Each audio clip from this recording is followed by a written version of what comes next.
Sakaling sabay na balita bilang pangontra sa paglaganap ng tigdas sa bansa, nakatakdang maglunsad ang pinaigting na kampanya ng DOH sa darating na buwan ng Setyembre ngayong taon. Sa pahayag ni Secretary Enrique Ona, magbibigay ng karagdagang immunization para sa mga kabataang hindi nakaranas ng bakuna. Narito po ang aking report. Dahil sa paglaganap ng tigdas ngayong panahon ng taglamig, magbibigay ng karagdagang pangbakuna ang Department of Health para sa halos 13 milyong kabataan ngayong taon, partikular sa mga lugar sa Kamaynilaan na mataas ang kaso nito.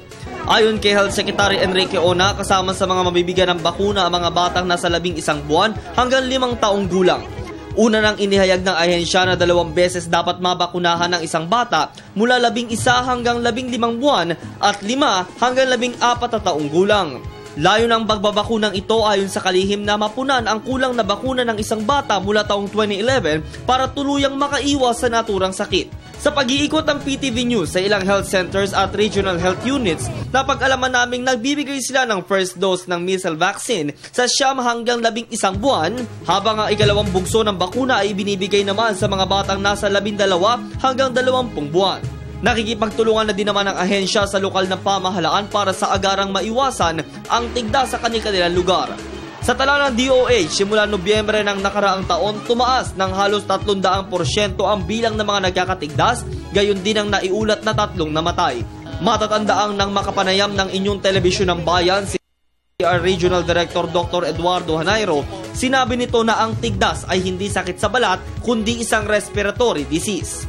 Ang tigdas ay talagang whole year, no? Meron yan. Pero mas tumataas ang attack rate niya, yung dumadami yung pagkakahawa-hawa.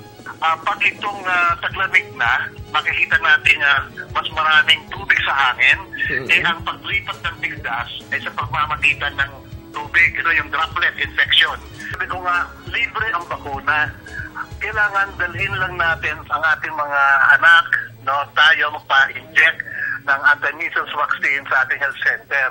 Ang importante, available lahat. Pero mas importante, pumunta tayo doon o magpa-inject tayo doon sa mga lungsod na nag-house to house na ngayon para masawata natin pag-increase ng ating tigdas. Samantala, ayon naman kay Health Assistant Secretary Dr. Eric Tayag, tatagal hanggang 3 taon ng paggugol ng pamahalaan para agad na masugpo ang tigdas sa buong bansa.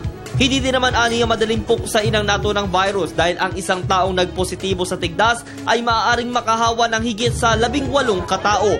Ilang programa na din naman ang binubuhay sa Kamara para palakasin ang kampanya kontra tigdas at maprotektahan ang kalusugan ng bawat Pilipino. Para sa Telebisyon ng Bayan, ako si Julius Disambro.